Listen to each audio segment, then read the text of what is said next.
7절에서 11절까지 봉독합니다. 사랑하는 자들아, 우리가 서로 사랑하자. 사랑은 하나님께 속한 것이니 사랑하는 자마다 하나님으로부터 나서 하나님을 알고 사랑하지 아니하는 자는 하나님을 알지 못하나니 이는 하나님은 사랑이심이라. 하나님의 사랑이 우리에게 이렇게 나타난 바 되었으니 하나님이 자기의 독생자를 세상에 보내심은 그로 말미암아 우리를 살리려 하심이라. 사랑은 여기 있으니 우리가 하나님을 사랑한 것이 아니요 하나님이 우리를 사랑하사 우리 죄를 속하기 위하여 화목제물로 그 아들을 보내셨습니다. 사랑하는 자들아, 하나님이 이같이 우리를 사랑하셨은즉 우리도 서로 사랑하는 것이 마땅하도다. 아멘. 봉독한 말씀으로 하나님은 사랑이십니다 라고 하는 내용으로 함께 은혜를 나누겠습니다. 이 세상에서 가장 아름답고 능력 있는 말씀 하나라고 하면 그것은 바로 하나님은 사랑이시다. 저는 한 주간 이 말씀을 깊이 그래서 하나님은 사랑이라고 하는 이 말 한마디가 너무 감동이 돼요. 제가 사실은 이게 작년 11월 달인가 12월 달에 설교를 한 내용인데 각도를 좀 다른 각도에서 오늘은 이 말씀을 생각하는데 하나님은 사랑이라고 하면 감동이 돼요. 너무 좋은 말씀이에요. 너무 큰 능력이다. 그래서 오늘 좀 다른 각도에서 오늘 이 말씀을 좀 나누고자 합니다. 미국에서 최고의 카운서나 또 상담가로 활동하던 도나 히틀리라고 하는 여성이 603호 비행기라고 하는 글을 썼습니다. 그는 미스 하와이로 선발되었던 미인이고 영화배우로 화려한 삶을 살고 있었습니다. 하와이에서 주최하는 행사에 참여하기 위해서 비행기를 타고 이륙하는 순간에 비행기가 추락하는 사고를 당하게 됩니다. 이 컨티넨탈 항공사 비행기입니다. 활주로를 이륙하는 순간 경보음이 요란하게 울리기 시작하면서 시속 167마일 이 속력을 내면서 고도를 올리는 순간에 갑자기 펑 하고 폭발이 일어난 겁니다. 공포에 휩싸인 채 그녀는 무릎 사이에 머리를 파묻고 다리를 껴안았습니다. 추락할 때는 몸의 자세를 낮추라고 하는 배운 대로의 행동을 한 겁니다. 비행기는 화염을 내며 지상으로 추락을 했고 눈 깜짝할 사이에 불길이 기내를 집어삼키고 있었습니다. 수십 미터 상공으로 불길이 치솟고 검은 연기가 사방을 뒤덮였는데 그녀는 7년간 LA에서 힘겨운 여배우의 인생을 살아오고 있었습니다. 정신적으로, 경제적으로, 영적으로 그리고 정서적으로 완전히 밑바닥을 맴돌았습니다. 더 이상 살고 싶지 않을 때도 있었습니다. 근데 미스 하와이 출신으로서 그녀는 지금 미스 하와이의 축제에 참석하기 위해서 호놀룰루 가고 있던 중인데 그녀는 비행기에 탑승하면서 그 자신에게 거듭 다짐하곤 했습니다. 나의 삶을 바꿔야 된다. 결코 지금처럼 살아서는 안 된다. 바꿀 수 없다면 차라리 죽는 게 낫다. 그런 생각을 하면서 비행기에 탑승을 한 겁니다. 그런데 폭발이 일어나는 그 순간 극적으로 그녀 자신이 바뀌어 가고 있다는 사실을 느끼게 되는 겁니다. 그때 어디서부터인가 모든 것을 감싸는 고요함이 그에게 내려왔고 그녀는 엄청난 은총으로 보호받고 있다라고 하는 것을 순간 느끼게 됩니다. 마치 어떤 튼튼한 방패가 그녀를 에워싸는 것 같았습니다. 그녀는 강한 빛의 중심에 있었습니다. 이 불붙는 비행기 죽을지도 모른다는 두려움에 휩싸인 대신 그는 갑자기 평화와 기쁨의 한가운데 있다라고 하는 것을 느끼게 됩니다. 거기서 그는 하나님으로부터 무조건적인 사랑을 강하게 느끼게 되는 겁니다. 이 찬란한 빛이 그녀를 감싸고 있는 그런 상황에서 어디서부턴가 하나의 메시지가 들려오는데, 너는 너의 인생을 가지고 무엇을 하였느냐? 여러 가지 질문이 순간에 스치는 것. 너는 너 자신을 사랑하는가? 너는 너의 가족과 친구를 사랑하는가? 너는 너의 목표와 꿈들을 이루면서 살아가고 있는가? 그리고 만일 오늘 내가 죽는다면 너는 이 지구라고 하는 곳에 살아볼 만한 좋은 장소였다라고 느낌을 가지고 있는가? 라고 하는 질문이 순식간에 쏟아져요. 그 순간 그녀는 소리를 아니야, 난 살고 싶다. 그러면서 불꽃이 점점 다가오는 사이에 그녀는 비상구를 향해서 돌진해가. 그렇게 해서 그녀는 미끄럼 탈출 통로를 통해서 마지막 구출을 받은 여인이었다라고 하는 그런 내용입니다. 오늘 봉독한 말씀 속에 요한 사도는 사랑하는 자들아 우리가 서로 사랑하자. 왜 그러냐는, 왜 사랑하자고 하느냐. 거기에 첫 번째는 하나님은 사랑에 속했다. 사랑은 하나님께 속했다. 그래서 성경에서 하나님의 본질과 기독교인의 가장 큰 덕목으로 제시하는 사랑은 기독교의 중심에 위치해 있고 하나님과 인간 관계 속에서 필수적인 겁니다. 그래서 로마서 13장 8절에 보면 피차 사랑의 빛 외에는 아무에게도 아무 빛도 치지 말라. 남을 사랑하는 자는 율법을 다 이루었다. 사랑은 이웃에게 악을 행하지 아니하나니 그러므로 사랑은 율법의 완성이니라. 신명기 6장 4절에 보면 이스라엘아 들으라, 우리 하나님 여호와는 우리의 유일한 하나님이시니 너는 마음을 다하고 뜻을 다하고 힘을 다해서 내 하나님 여호와를 사랑하라. 마태복음 22장 37절에 내 마음을 다하고 목숨을 다하고 뜻을 다해서 주 너희 하나님을 사랑하라. 저는 여러분들에게 질문하고 싶습니다. 여러분들은 하나님 사랑하십니까? 사랑하십니까? 왜 이렇게 다 대답이 시원찮아요? 하나님 사랑하십니까? 얼마나 사랑해? 얼마나? 많이? 그 많이가 어디까지? 제가 고등학교 때 우리 친구 누나가 자살을 했어요. 충격을 받았는데 그 자살한 이유가 뭐냐? 사랑하는 남자가 변심했다고 그냥 목매달아 죽어버렸어요. 하나님 그 정도 사랑합니까? 하나님 사랑하세요? 왜 또 대답이 또 갑자기 하나님 사랑하십니까? 그 정도는. 헨리 스카우럴이라고 하는 사람이 인간 영혼 속에 숨쉬는 하나님의 생명이라. 이 책을 존 파이퍼라고 하는 학자가 인간의 영혼은 그 안에서 꺼질 줄 모르는 불타오르는 갈증을 안고 산다. 그러면서 세상의 모든 소유를 포기하고 그것을 자신을 지으신 분에게 내어드리지 않고서는 어떤 영혼도 진정한 기쁨과 본질적인 즐거움을 알지 못한다. 나를 지으신 그분을 향해서 내 모든 것을 포기하고 내 모든 것을 내어드리지 않고는 진정한 기쁨의 본질적인 것을 알 수가 없다고 그렇게 말합니다.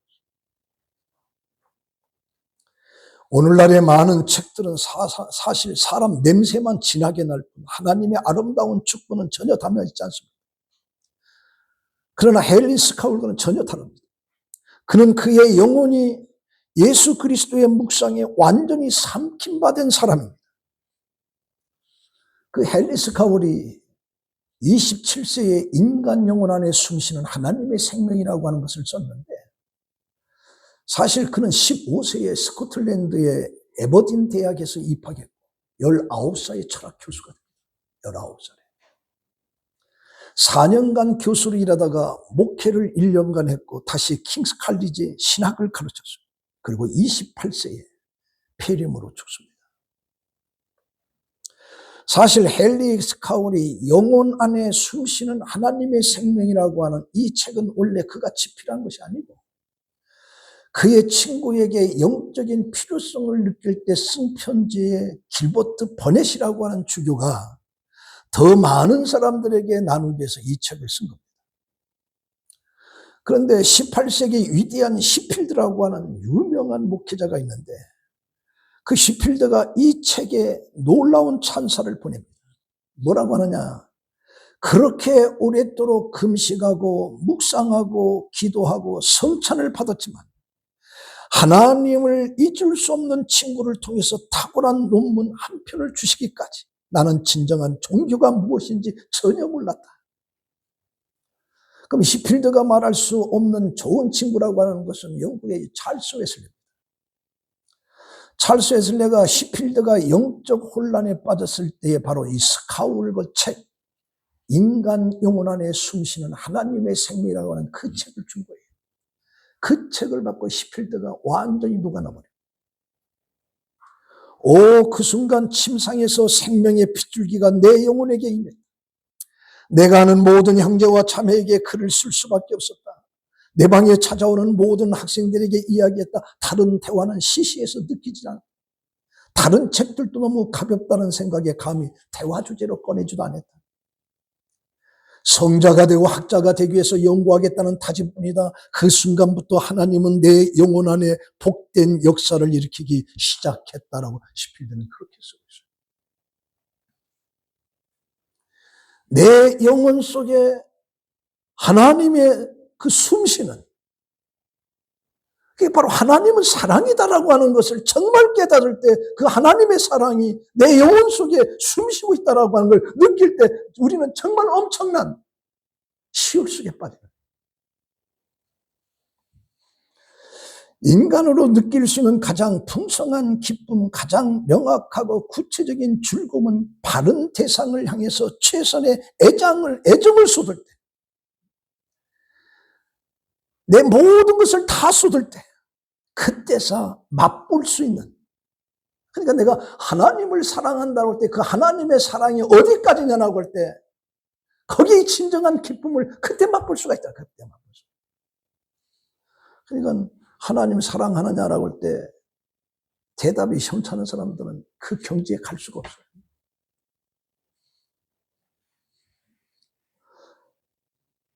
바른 태상을 향해서 더할 수 없는 애정을 쏟을 때 우리는 인간의 탁월함이 드러난 거예요. 한 영혼의 탁월성은 그가 사랑하는 대상을 보면 알수 있어요. 그가 누구를 그토록 사랑하는가라고 하는 그 사랑의 대상을 보면 그 사람이 어떤 사람이라고 하는 걸 알 수 있다는 거죠. 다시 말하면 하나님이라고 하는 바른 대상을 향해서 온전히 내가 애정을 쏟을 때 가장 크고 깊은 사랑을 그때 누릴 수가 있다는 거죠. 그래서 이것이 최고의 계명이고 첫째가 됩니다. 가장 탁월한 영혼은 하나님을 가장 사랑하는 영혼. 하나님을 가장 사랑하는 사람, 그 사람 가장 탁월한 그런 사람. 오늘 교회와 사랑은 그 무엇보다도 하나님을 잘 알고 사랑해야 됩니다. 구약의 선지자의 외침이 먹을 것이 없어서 이 백성이 망하는 것이 아니라 이 백성이 하나님을 아는 지식이 없어서 망하는도다. 그렇게 말하고 있습니다. 그래서 헨리 스카울은 한 영혼의 가치와 탁월함은 그가 사랑하는 대상을 보면 알 수 있다. 그가 얼마나 탁월하고 얼마나 영혼의 가치성을 알고 있는지는 그가 누구를 무엇을 사랑하냐 그 대상을 통해서 하죠. 어떤 사람은 한 남자와 한 여자가 서로 사랑을 하고 어떤 사람은 명예, 돈을 사랑해요. 그 사랑은 아무. 그래서 하나님의 사랑을 알면 신의 완전함을 즐거워하고 사랑하는 마음을 가지게 됩니다. 하나님의 그 완전함 때문에 영혼과 자신을 온전히 하나님 앞에 드리고 희생하게 됩니다.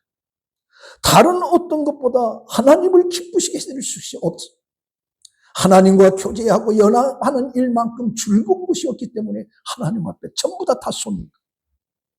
그래서 사도 바울이 빌립보서 3장 8절에 모든 것을 해로 여기면 주 예수 그리스도 예수를 아는 지식이 가장 고상하기 때문에 내가 그를 위해서 모든 걸 잃어버리고 배설물로 여기면 그리스도를 얻고 그 안에서 발견되려 합니다. 모든 세상을 다 해로 여긴다. 왜? 예수 그리스도 아는 지식이 너무 고상하다. 너무 고상하다. 하나님의 사랑을 얼마나 알아요. 이 돌스토이가 쓴 유명한 동화 세 가지 질문이라고 하는 그 동화에 살아가면서 제일 중요한 때가 언제냐? 제일 중요한 사람이 누구냐? 또 제일 중요한 일은 무엇이냐라고 하는 이 세 가지의 질문을 왕이 가지고서 해답을 찾기 위해서 숲속에 지혜자를 찾아갑니다. 하지만 도사는 어렵게 찾아간 왕을 거들떠보지도 않고 밭일만 하고 있습니다. 물어봐도 대답하지 않습니다. 그래서 왕도 어쩔 수 없이 같이 밭을 갈다가 저녁이 돼서 그 도사의 집으로 들어갔습니다. 그러자 저녁이 돼서 그 집으로 들어가는데 한 사람이 사나운 맹수에 물려서 다 죽은 모습으로 찾아와서 그 집 앞에 멈습니다. 그래서 그 도사와 왕이 그 사람을 치료해 줬습니다. 그러자 그 사람이 말하기를 임금님, 제 목숨을 살려주셔서 감사합니다. 저는 사실 임금을 죽이려고 숲속에 숨어 있다가 맹수의 습격을 받았습니다. 그런데 나를 살려주셨어요. 이제부터는 임금을 위해서 목숨을 바쳐서 충성하겠습니다. 그리고 다음날 아침에 지혜자는 또 밭을 갈고 있는 그 사람에게 묻습니다. 살아가면서 제일 중요한 때는 언제냐? 중요한 사람이 누구냐? 중요한 일이 뭐냐? 그런데도 답변이 없습니다. 그래서 왕은 어쩔 수 없이 그 도사와 함께 밭일을 같이 도와줬습니다. 그러고 난 다음에 저녁이 되자 지혜자가 왕에게 말합니다. 폐하께서는 질문에 대한 대답을 스스로 찾으셨습니다. 만일 폐하께서 어제 저를 도와주시지 않으셨다면 이미 그 자객의 손에 당신은 죽었을 겁니다.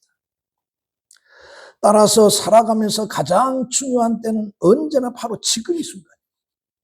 그리고 가장 중요한 일은 뭐냐? 모든 사람들에게 사랑을 나눠주는 일이 가장 중요한 일입니다. 라고 답합니다. 하나님은 하나님을 알게 하는데 어떻게 알게 하느냐? 사랑이라고 하는 것으로.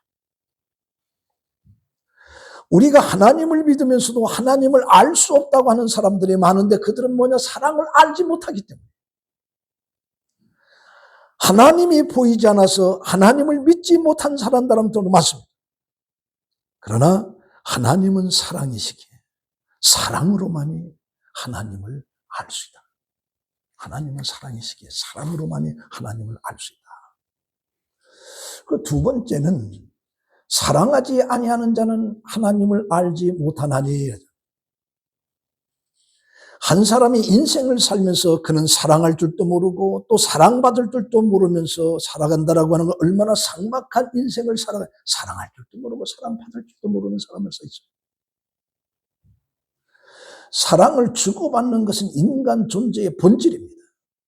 그것이 우리가 살아가야 될 존재의 이유가 되는 거예요. 근데 사랑을 받을 줄만 알고 주는 것을 모른다고 하면 절름발이 인생을 사는 것과 같습니다. 이기적인 사람이요, 자기만 아는 사람입니다. 이런 사람이 한두 번 사랑받으며 살아갈 수는 있지만 영원한 사랑을 받을 수 없는 사람이 되는 거예요. 서로 사랑해야 그 사랑은 힘이 있고 영원한 것이죠. 아무리 내게 능력이 있어도 사랑이 없으면 그는 하나님의 사람이 아닙니다. 그래서 고린도전서 13장에 내가 사람의 방언과 천사의 말을 할지라도 사랑이 없으면 소리나는 구리와 울리는 꽹과리와 같다. 새로운 방언, 5개국의 국어, 천사의 말을 한다 할지라도 사랑이 없으면 소리나는 꽹과리와 같다. 내가 예언하는 능력이 있고 모든 비밀과 모든 지식을 알고 또 산을 옮길 만한 믿음이 있다 할지라도 사랑이 없으면 아무것도 아니다. 한 사람을 쳐다보면서 그 사람의 미래가 어떻게 될 것이라는 걸 맞춰도 모든 지식을 알고 산을 옮길 만한 능력을 가지고 있어도 사랑이 없으면 아무것도 아니라고 성경은 말합니다. 내가 내게 있는 모든 것을 구제하고 내 몸을 불사르게 내줄지라도 사랑이 없으면 내게 아무 유익이 없다. 이게 사랑이 없다, 사랑할 줄 모른다, 사랑받을 줄 모른다, 그 인생을 잘못 써. 이건 사랑하지 않는 자는 하나님을 안다라고 하는 다 거짓말이에요. 여러분들 하나님 사랑하죠? 하나님 사랑하죠? 근데 사랑하지 않으면 거짓말이에요. 그게 거짓말. 여러분들 캐스 오웨이라고 하는 영화를 아마 명화인데 톰 행크스라고 하는 사람이 주인공인데 그 내용을 간단히 보면 두 남녀가 열렬히 사랑을 하고 약혼을 하고 결혼 날짜까지 정해놓았어요. 그 남자가 바로 놀랜드라고 하는. 이 남자는 자기가 나가는 회사의 일로 인해서 그는 잠깐 출장을 가게 됩니다. 그런데 비행기 사고로 인해서 비행기가 추락되면서 그 비행기 탔던 사람 다 죽습니다. 오직 한 사람, 이 놀랜드라만이 남태평양 어느 무인도에 필요하게 됩니다. 거기서 그는 살아남고 감격합니다만 그러나 전혀 사람이 살지 않은 여기서 어떻게 살아가야 될 것인가. 아무것도 다녀가지 않고 이 섬에는 아무것도 없습니다. 그래서 그는 물고기를 잡아먹으면서 과일을 따먹으면서 그는 살아가는 거죠. 4년 동안을 견디게 됩니다. 그가 4년 동안 살아갈 수 있었던 건 뭐냐. 그 사고 나기 전에 사랑을 하고 결혼하기로 했던 그 사랑하는 그 애인을 사랑하는 그 사랑이 4년을 견디게끔 한 거예요. 4년. 그러니까 자기가 사랑하는 그 여인에 대한 그 그리움이 모든 것을 견디고 모든 고통을 이기게끔 한 거죠. 마침내 그는 땡목을 만들어서 그 배를 만들어가지고 띄워가지고 가다가 상선을 만나서 거기서 구원을 받습니다. 그리고 제일 먼저 그리워하던 그 고향으로 돌아가서 자기 애인을 향해서 그 집을 쫓아갑니다. 근데 자기 애인은 다른 남자와 결혼해서 아기를 낳고 사는 겁니다. 그 나라는 실종신고를 해서 1년이 지나면 사망신고. 그때는 자유가 되는 거죠. 그러니까 죽은 걸로 알고 장례까지 다 치른 거예요. 애들까지 낳고 사는 그 사랑하는 애인을 딱 이거 어떻게 해야 되냐, 이거. 어떻게 해야 되냐. 그렇다고 가정을 파괴하고 나한테 오라고 할 수도 답답해서 견딜 수가 없는. 그래서 그는 거기서 물러가기 시작해요. 포기하는 거죠. 그러면서 넓은 광야를 앞에 놓고 갈 곳을 잃어버리고 앞으로 가야 되나 뒤로 가야 되나 옆으로 가야 되나 나는 어디로 가야 되나 광야를 바라보는 방황하는 그 모습이면서 영화가 끝나게 됩니다. 사랑을 잃어버리니까 삶의 의미가 없다. 아무 의미가 없다. 그가 4년 동안 그 무인도에서 가난과 고통과 어려움을 싸우면서 이길 수 있었던 것은 그 사랑이라고 하는 그리움이었는데 가서 보니까 그게 완전히 깨지다 보니까 허탈감 속에 이제 살아가야 될 이유가 하나도 없어요. 더 이상 살아. 이것이 바로 생명이다. 오늘 우리가 이 세상을 살아가면서 하나님을 사랑한다라고 하는 그 사랑을 상실하게 되면 살아갈 목적이 하나도 없는 거예요. 아무 의미가 없어요. 세상의 부를 권력을 누리고 내가 산다. 그건 일시적인 거예요. 영원한 것이 아니에요. 아무 의미가 없는 거예요. 아무. 세 번째는 사랑은 여기 있다. 진정한 사랑이 뭐냐? 여기 있다. 그 9절에 보니까 하나님의 사랑이 우리에게 이렇게 나타난 바 되었으니 하나님이 자기의 독생자를 세상에 보내시면 그로 말미암아 우리를 살리려 합니다. 하나님의 사랑이 어떻게 우리에게 나타나냐면 하나밖에 없는 아들을 이 땅에 보내줬답니다. 그래서 십자가에 죽게끔 했답니다. 이 사랑을 알면 우리는 다른 거 필요 없어요. 이 사랑을 정말 못 느끼기 때문에 이 사랑을 알면 내가 지구에 그를 위해서 모든 것을 다 던져줄 수가 있는 거예요. 그래서 요한복음 3장 16절에 하나님이 세상을 이처럼 사랑하사 독생자를 주셨으니 이는 그를 믿는 자마다 멸망하지 않고 영생을 얻게 하려 하십니다. 너무너무 사랑해서 독생자를 주었고 그 독생자를 십자가에 죽겠구나. 그를 믿으면 영원한 생명을 주겠다. 하나님의 사랑이에요. 이게 하나님의 사랑. 이 사랑을 내가 아냐네. 아냐. 그러면서 10절에 우리가 하나님을 사랑한 것이 아니요 하나님 우리를 사랑하사 우리 죄를 속하기 위해서 화목제물로 그 아들을 보내셨어요. 우리가 하나님을 사랑했기 때문에 하나님 우리를 사랑한 것이 아니야. 하나님이 먼저 우리를 사랑하고 아들을 십자가에 죽겠고 아들을 죽겠고 하나님이 먼저 우리를 사랑했다는 얘기죠. 내가 사랑한 것이 아니야. 그래서 이 사랑은 확인이고 이 사랑을 내가 알려면 행동이 나와야 되고 구체적인 증거가 거기서 나와야 돼요. 이 사랑을 안다. 이 사랑을 알면 모든 것을 포기할 수가 있는, 내 생명까지도 포기할 수 있는, 이 사랑을 모르기 때문에 하나의 지식으로만 끝나.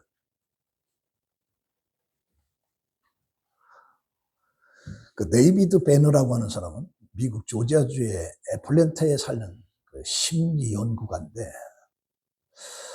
그가 사랑에 항복하다라고 하는 책을 썼습니다. 하나님이 우리를 전적으로 사랑하신다라고 하는 것을 깨달을 때 하나님과의 관계는 놀라움도록 발전한다. 하나님이 나를 이렇게까지도 사랑하는구나 하는 걸 내가 깨달을 때 우리는 하나님과 놀라운 관계가 설정된다. 놀라운 관계. 단순히 말해서 하나님은 당신을 현기증이 날 정도로 사랑하십니다. 그분은 우리를 향해서 그 사랑을 멈출 수가 없고 내 있는 모습 그대로, 부족하면 부족한 대로, 못나면 못난 대로 무모할 정도로 하나님은 우리를 사랑한다는 얘기죠. 이 사랑한다라고 하는 이 하나님 앞에 사랑을 받으려고 애쓰지 말고 그 사랑 앞에 내 모든 다 맡겨야 돼. 다 맡겨. 나는 누구보다도 하나님을 제일 많이 사랑한다라고 하는 이 고백을 할 수 있는 거예요. 나는 하나님의 사랑을 너무너무 받았고 나는 하나님 사랑한다는 고백이죠. 그래야 하나님을 나의 하나님으로 고백하고 나에게 하나님은 나의 전부요 나의 생명이요 나의 살고 죽는 이유가 되신다라고 고백하는 거예요. 그래서 시편 18편 1절에 그거예요. 나의 힘이신 하나님이여 내가 주를 사랑하나이다. 나의 힘이신 하나님 내가 주를 사랑하나이다. 그러면서 여호와는 나의 반석이고 나의 요새고 나의 건지시는 바위시고 나의 하나님이시고 내가 그 안에 피할 바위시고 나의 방패시요 나의 구원의 뿌리시요 나의 산성이시오. 나의 힘이신 하나님이여 내가 하나님을 사랑하나이다. 다윗은 그렇게. 그래서 예수 믿는 사람의 이 특징이라고 하는 게 사랑입니다. 사랑. 그 사랑이라고 하는 것을 보여줄 때 오늘 어떻게 해야 되느냐. 첫 번째는 하나님의 자녀가 된다는 증거. 내가 하나님 사랑한다라고 하는 그 증거가 하나님의 자녀가 된다. 그래서 7절에 보면 사랑하는 자들 우리가 서로 사랑하자. 사랑은 하나님께 속한 것이 하나님께 속했다. 하나님께로부터 오는 거라는 거죠. 그래서 하나님은 나의 아버지가 되고 내 아버지가 되고 내가 하나님의 자녀가 된다라고 하는 이 특징. 내게 속했다. 그래서 하나님을 사랑한다는 건 하나님의 자녀의 증거. 두 번째는 예수의 제자가 된 증거입니다. 요한복음 13장 35절에 너희가 서로 사랑하면 이로써 모든 사람이 너희에게 내 제자인 줄 알리라. 세상 사람들이 나를 예수의 사람이라고 하는 걸 뭘로 하느냐? 찬송가 성경 끼고 교회 가는 걸 아니에요. 그가 사랑의 행동이 나오느냐? 그걸 통해서 아, 이 사람은 예수의 제자구나. 예수의 사람이구나. 거기서 나오는 거예요. 거기서. 우리 교회가 엄청나게 바이플로 가는 수천 명이 모여서 예배, 그게 아니고 사랑의 행위 속에 아, 이 사람은 예수의 제자구나. 예수. 이 세계에 브리미드 영거라고 하는 주교가 있는데 로마 황제에게 이렇게 편지를 씁니다. 크리스천들은 형제도 아니면서 형제보다 더 서로를 사랑하는 이상한 사람들입니다. 형제도 아닌데 크리스찬들은 더 형제보다 더 사랑한다는 거죠. 이게 이 세계의 기독교인들을 향해서 세상 사람들이 쳐다보는 관점이에요. 저는 우리 세광교회가 그런 교회가 되기를 바랍니다. 세광교회, 성봉교회. 입에 붙어버리세요. 또 조윤정선 또 싫다고 뭐라고 그러네. 네. 그래서 우리는 이 성봉교회가, 친척보다도 크리스천들의 사랑이 더 크구나. 이걸 좀 보여주세요. 그러면서 우리 옆 사람 쳐다보면서 정말로 사랑합니다 한번 해보세요. 근데 이 백선영 권사하고 조성모 부부지간에는 안 해도 돼. 앞집 뒷집을 쳐다보면서 사랑합니다라고 해야지. 셋째는 하나님의 임재의 증거입니다. 12절에 만일 우리가 서로 사랑하면 하나님이 우리 안에 거하시고 그의 사랑이 우리 안에 온전히 이루니라. 사랑하는 자에게 하나님의 임재가 그곳입니다. 미워하고 시기하고 거기 어떻게 하나님이 존재하고 사랑을. 그리고 마지막으로는 성령이 내 안에서 증거하는. 13절에 보니까 그의 성령을 우리에게 주심으로 우리가 그 안에 거하고 그가 우리 안에 거하시는 줄을 아느냐. 예수를 믿으면 성령을 우리에게 부어주시고 성령이 우리 안에 계시는 것을 통해서 그는 하나님을 사랑한다라고 하는 증거가 되는 거예요. 자, 결론을 말씀드립니다. 11절에 보니까 사랑하는 자들아 하나님이 이같이 우리를 사랑하였은지 우리도 서로 사랑하는 것이 마땅하도다. 그래서 우리가 사랑이라고 하는 것을 나타낼 때 이 사람은 하나님께 속한 사람이구나. 하나님의 사람이구나. 하나님의 임재가 있구나. 그걸 깨닫게 된다. 내가 사랑한다. 일본의 파동 과학자라고 하는 에모토 마사루시라고 하는 사람이 있습니다.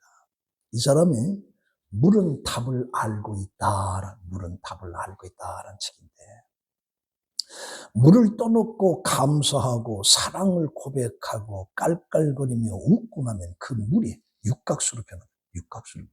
이 물을 놓고 웃고 사랑한다, 감사한다라고 하면 이 물이 육각수로 순간 변한다는 거죠. 그 육각수를 마시게 되면 몸에 저항력이 생겨서 건강해집니다. 그래서 이 감사와 웃음, 사랑, 이게 물의 성질을 바꾼다는 거예요. 근데 그 반대로 물을 떠놓고 짜증을 내고 욕설을 하고 화를 하면 그 육각수가 깨어지면서 구멍이 생겨요. 그 모습을 사진으로 찍어서 나와요. 사진으로 찍어서. 그러니까 이 물이 미국 사람, 중국 사람, 일본 사람 말을 다 분별하는 건 아니어도 내가 생각하기에는 사랑이 깃든, 감사에 깃든 그 마음에 그 물이 변한다는 물이 변한다. 이제 물속의 생명체인 미생물들에게도 그 느낌이 전해지는 거죠. 우리 몸이 7%가 물인데 사랑과 감사와 기쁨과 평화를 누리게 되면 내 몸이 건강해지고 짜증을 내고 불안해고 걱정 내 몸에 물이 내 건강을 파괴하는 거예요. 중요한 건 내 마음과 생각이 무엇으로 가득 차 있느냐. 그것이 건강과 직결된다. 건강과 직결된다. 하나님의 자녀, 예수의 제자, 하나님의 임재, 성령의 임재, 예수를 경험한 사람들의 특징이 뭐냐? 바로 사랑인 거죠. 그 사랑이라고 하는 것이 실질적으로 우리 삶 속에 또 모든 사람들을 향해서 쏟아내는 이 사랑, 이게 우리는 하나님의 존재를, 하나님의 임재를 또 우리 삶에 너무 표현하는. 그래서 여러분들은 주로 내가 하나님 앞에 어떤 인간인가? 하나님을 기쁘시게 하는 인간인가? 하나님 앞에서 나는 아름다운 향기인가? 나는 하나님 앞에 어떤 감동을 주는 삶을 살고 있는가? 그래서 하나님은 사랑이시다 라고 하는 이 사랑이 여러분들의 삶의 최고의 가치, 또 여기에 온 몸을, 온 힘을, 온 정성을 다하는 예수의 사랑으로 사랑이 넘치는 그런 삶이 되기를 예수의 이름으로 축원합니다. 기도하겠습니다. 하나님은 사랑이시다. 하나님은 사랑이시다. 그 사랑이 독생자를 이 땅에 보내주고 그 독생자를 통해서 우리를 구원하기 위한 그 하나님의 사랑, 내가 과연 깊이 깊이 인식하고 새기면서 입으로 하나님은 사랑이다라고 하는 걸 외치고 행동으로 사랑을 보여주는 하나님의 사람으로 세상을 살아가게 하여 주시옵소서. 예수님의 이름으로 기도합니다. 아멘.